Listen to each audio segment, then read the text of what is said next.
Yo, what to do, everybody? This is your boy, the Black Gandhi, bringing y'all another video today. I was originally going to be making a different video, but because of a couple things that happened this morning, in the NBA, I'll be moving that video on maybe later today. I don't know. But I definitely wanted to cover these two things first before I get into that. And I will be throwing the shades on for that video. And as anybody who knows that that is subscribed to me and have seen my videos, whenever I put the shades on, you know I'm going for blood. So stay tuned for that. Maybe later, but possibly tomorrow.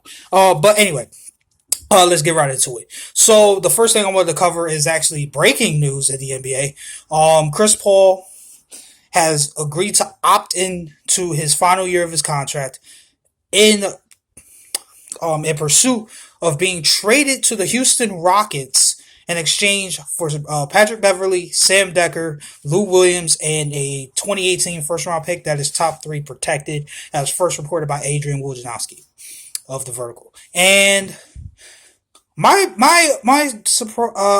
very surprised about this, just because of the simple fact that I didn't think that that Chris Paul was going to be that the Clippers were going to be able to even trade Chris Paul, because I thought he was going to opt out. But for the last few days, the rumors with him in Houston have began to swirl even more and more, and then obviously now we find out obviously Houston could sign him outright because of cap. So the only way they were going to be able to really get Chris Paul was either trade pieces to clear up cap space to sign him outright, or to just trade with the Clippers to get CP3. And I like the trade for both sides, really, because, I mean, when you're the Clippers and you were probably going to be losing Chris Paul anyway, you could get anything back for him is freaking amazing. So the fact that they're getting an all NBA defensive player in Patrick Beverly, which is a travesty, and it's all right that somehow Patrick Beverly made the first team, but Avery Bradley didn't make any of the all defensive teams. But that's besides the point. Sam Decker, who didn't really play a lot for the Rockets last year, mainly due to injury, they get that piece. Lou Williams, who came over from the Lakers, now he's going back to LA, but as a member of the Clippers. That is going to be a loss for Houston, but if they could somehow convince maybe like a JJ Redick or a Danilo Gallinari to come over for the mid-level exception, possibly, if they could convince somebody like that to do that, I think that could more than make up for the loss of Lou Williams, who was just really just a scorer, and that was it. So, and obviously a guy that could make threes. So, not very hard to replace a guy that only brought one skill to the table. But that's still going to be a loss, especially if they can't fit it in their cap in order to bring in a guy like that, like a JJ Redick or a Danilo Gallinari. And then obviously for the Rockets, obviously you get Chris Paul, a significant upgrade at the point guard position, because he brings the same defensive pressure that Patrick Beverly brought to the table, but he can also score. And he provides you with another ball handler to give James Harden a rest. I think that was a huge part of the reason why the Houston Rockets ran out of gas. Was because of the simple fact that they pretty much ran James Harden into the ground. And it was the same thing in Phoenix with Steve Nash and everything like that. It was the same thing in LA with Kobe. Just being run into the ground. So now my dad's only having two dominant ball handlers, I think will really help benefit each other. But I just don't know if it's necessarily going to work. Like, it makes sense that they just take turns handling the ball, but both of those guys are at their best when they have the ball in their hands. The only reason why I would say that it does have a chance of working is because James Harden was in this situation before in OKC, playing with Russell Westbrook. Obviously, both of those guys, ball dominant players that need the ball in their hands, and they were able to make it work and get to a finals. So, that's really my only basis on that. It's a good trade for both sides, in my opinion. I don't think anybody necessarily lost out, especially since the Clippers were able to get something for Chris Paul instead of just losing him outright by him opting out of his deal and just signing with another team via free agency. Now, however, what this does mean, though, is that a lot of people thought that Chris Paul was going to be going to San Antonio. Everybody thought that would be his best his best chance to compete and win for a winning ring. But now that it looks like that Chris Paul is heading to Houston, now what do the San Antonio Spurs do? Because obviously, as y'all saw, Paul Gasol opted out of his deal with the intention of probably getting extending that money over more years, so that they have salary cap fluctuations, so that they can go after somebody. And what I think personally will mean is that I think that they will be aggressively going after Kyle Lowry, because apparently, according to rumors, Kyle Lowry wants to win, and he's not going to be able to do that in Toronto. He's not going to be able to beat Cleveland. He's probably not even going to be able to beat Boston. So going to a team like San Antonio probably will be a better chance for him to win over his current situations in Toronto, especially since he's playing with Kawhi Leonard. Also, it looks like LaMarcus Aldridge is unhappy in San Antonio. No shocker there. So they may be looking to possibly move him as well. So we'll have to wait and see what happens there. In terms of the rumor of Derrick Rose, if I was the Spurs, I wouldn't take that risk, because you'll probably be in the same situation that you were last year, losing Tony Parker. Derrick Rose has that injury concern, and I just don't know if that would be the best fit for your team. So I think that for the Spurs, you got to go after Kyle Lowry. You have to go after that. Has to be your number one priority, and then worry about the other puzzle pieces later. So that's that. The other thing I want to get into is, and before I begin, the ridiculousness I saw on First Take today was absolutely insane. On top of that, if anybody is trying to give Phil Jackson a pass for the travesty of a job that he did in New York, don't let me know. Please don't let me know. So, for those who are living under a rock, Phil Jackson and the Knicks have agreed to part ways. Phil Jackson will no longer be in the front office for the Knicks, which is a blessing for the New York Knicks, because he literally ran this team into the ground during his time there. 90 and 171 over the 3 years that Phil Jackson was the full-time executive there. Literally ran this team into the ground. A year before he got there, they made the playoffs and were, I think, the second or third seed in the Eastern Conference. They dipped, fell to 37 wins. Okay. So what is the first thing Phil Jackson does when he gets there? Fires Mike Woodson, who was doing a great job for the Knicks, provided a little stability.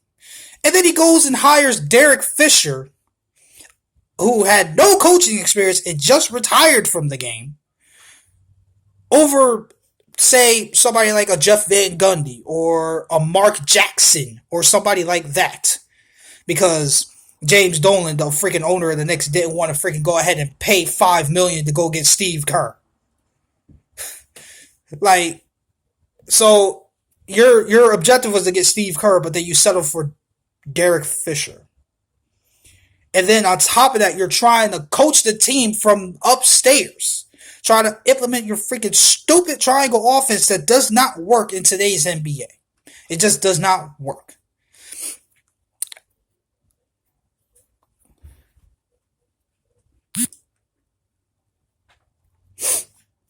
And at the end of the day,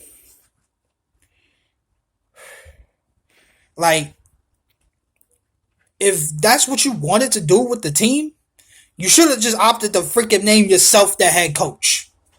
Because you cannot try to implement a certain style upstairs. You got to let your coaches coach. You got to do that. You know what I mean? So that's the first blunder. And then the questionable roster moves that he made from that point forward up until last offseason, where he freaking gave 2 bad contracts to Courtney Lee and Joakim Noah respectively. Especially Joakim Noah, who's just coming off of an injury. And you go ahead and give this man 4 years, $72 million. That's insanity. So the thing that gets me And the only thing I'm going to give Phil Jackson a pass for is the fact that he did not even want this job in the first place. The only reason why he took it was because he had a free ride to making $12 million a season to do absolutely nothing. Doesn't travel with the team, doesn't travel for scouting, doesn't travel the NCAA tournament and everything like that to freaking go ahead and scope out these guys that you're looking to draft. And then he blunders in the draft.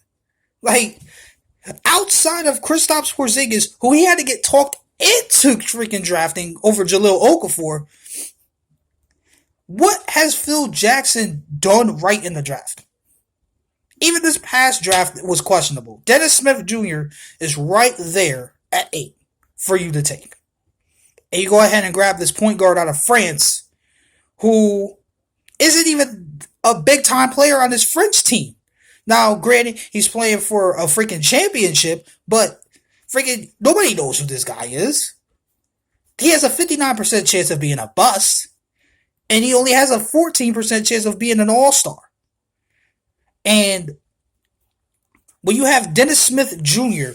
sitting right there, and you were looking going to point guard, and he's right there, and you draft this French guy, like, why? Like, Phil Jackson was lazy, didn't want this job, and ran this team into the ground. Oh, and not to mention, everybody wants to blame Carmelo Anthony for a lot of the stuff that went down with the Knicks. But guess who gave him the platform to be able to even be questioned to freaking being able to whatchamacallit? Phil Jackson gave this dude the max and gave him a no trade clause. So, don't blame Carmelo Anthony. Like, don't blame Carmelo Anthony for nothing, man. For any dysfunction that's been going on with the Knicks. He handled that like a champion last season. Phil Jackson constantly throwing him under the bus, despite the fact that you were the one that gave him the money. You're the one that gave him the no trade clause. Carmelo Anthony would have been going a long time ago had you not done that. And then obviously, Phil Jackson wanted to freaking make things right and freaking go ahead and buy him out and just let him go. But freaking James Dolan was not having it. He did not want that to happen. So instead of that happening, he just goes and freaking and parts ways with Phil Jackson now before he makes a quote unquote colossal mistake. And let's talk about that for a second. What in the world were the Knicks going to be able to get for Carmelo Anthony? First of all, you would have to send him to a situation where he would want to waive his no trade clause. And in my opinion, that's only two teams, Cleveland and the Clippers. And even now with the Clippers, that probably isn't even going to happen now because obviously Chris Paul is freaking being dealt to Houston, and that most likely means Blake Griffin is also going to be leaving, and probably going to be leaving in a similar fashion. He'll probably opt in, and then they're just going to trade him to a team to get assets, similar to what they're doing with Chris Paul now. So they only going to have really DeAndre Jordan and then a whole bunch of role players. So the Clippers are about to be bad. They're about to be bad. And it makes that freaking coveted Clippers pick that we happen to have very, very valuable now for Boston. So they got another valuable pick outside of the Brooklyn pick next year. They got another nice valuable pick there. So, like, and then to top it all off, the one good thing that you actually did, because you listened to your advisors and everything like that, to go ahead and draft Porzingis. The one thing you did right, you try to wrong that by freaking going ahead and putting Kristaps Porzingis on the trade block. Why? Because he didn't show up to a meeting? Because he won't return your phone calls? What is this, high school? Come on, man. Phil Jackson never wanted this job, and his performance definitely showed it, because we know as an 11-time NBA champion, the word lazy can never be compared to that. As a coach, Phil Jackson is one of the greatest, if not the greatest coach ever. Period, point blank, undeniably. 11 championships, you cannot refute that. But as an executive, one of the worst ever. Like, he did nothing. nothing right outside of drafting Kristaps Porzingis, and he almost fucked that up by going ahead and putting Porzingis on the trade block. So, good riddance. Bye to Phil Jackson. That probably means that he's probably done in the NBA now, unless if the Lakers sign him to some kind of special advisor role in the front office or whatever. That's the only way I really see him back in the NBA in terms of that capacity. It's a good riddance. The Knicks will start the bounce back, I guess. It's going to take a while, but hey. At least Phil Jackson's gone. And hopefully James Dolan will freaking finally admit that it's time to just buy out Carmelo Anthony, because you're not going to get anything for him. You can't trade him because he has a little trade clause. And unless if you trade him to the Cavaliers and are willing to take Kevin Love back in return, you're not going to be able to trade him. Because you can't even trade him to the Clippers now because they have nothing. They have nothing you want. Unless if you're going to just try to trade him straight up for DeAndre Jordan. And then even then, Carmelo still is in control here because he has the little trade clause anyway. So, like I said, Cleveland is really the only realistic option that you can trade him to. And the only way you're going to be able to do that is if you're taking Kevin Love back. Because if you try to make it work any other way, you're probably not going to be able to. So, it's going to be Kevin Love. Period, point blank. Now, if you're willing to accept that, then go ahead and do it. At least you get something back in return for him. But if you're not willing to do that, then you're not going to be able to trade Carmelo. So you might as well just buy him out, freaking let that roster spot be free, and then you're finally freed of Carmelo so you can truly rebuild around Kristaps Porzingis. And that's it, yo. That's all I got, man. So Chris Paul opted in with the intent of being traded to the Houston Rockets for freaking Patrick Beverley, Sam Decker, Lou Williams, and the 2018 first-round pick that is top 3 protected. Great, good trade for both sides. I just don't know how the dynamic of Chris Paul and James Harden are going to be able to work, especially since James Harden made the transition to the point guard pretty freaking flawlessly, in my opinion. So it sucks because he put in all that work. He quote unquote didn't get rewarded for the MVP, even though I think the award show got it right by naming Russell Westbrook the MVP. But he puts in all that work, and now he's going to be going back to the 2 guard because obviously Chris Paul is going to be the point. So it sucks seeing him put in that hard work, and now he's going to be relegated to what he was a couple years ago, where he'll probably just be, a 20, similar to what he was a couple years ago, 29, 7-7 or something like that. And then obviously Phil Jackson's gone. So at least the Knicks have something to be excited for. He's gone, so now you can rid yourself of that and get you a guy that wants to do the job. And apparently they're in the process of doing that if Toronto's willing to let him go. Apparently the only thing that is really hindering that is probably Toronto doesn't want him to go for nothing. So in my opinion, the Raptors could use another big just because I think they're about to lose Patrick Patterson. So just straight up trade Kyle O'Quinn for, the rights to get the guy. It's worth a shot. So, all right, y'all, I'm done here. Thank y'all for enjoying the video, for watching the video. If you enjoyed it, leave a thumbs up. If you did, leave a thumbs down. Express your opinions on the Chris Paul proposed trade to Houston. Also, your opinion on the Phil Jackson situation and everything like that. And as always, have a great day, everybody. Continue to stay blessed. And as always, this is your boy, the Black Gandhi, signing out. Peace.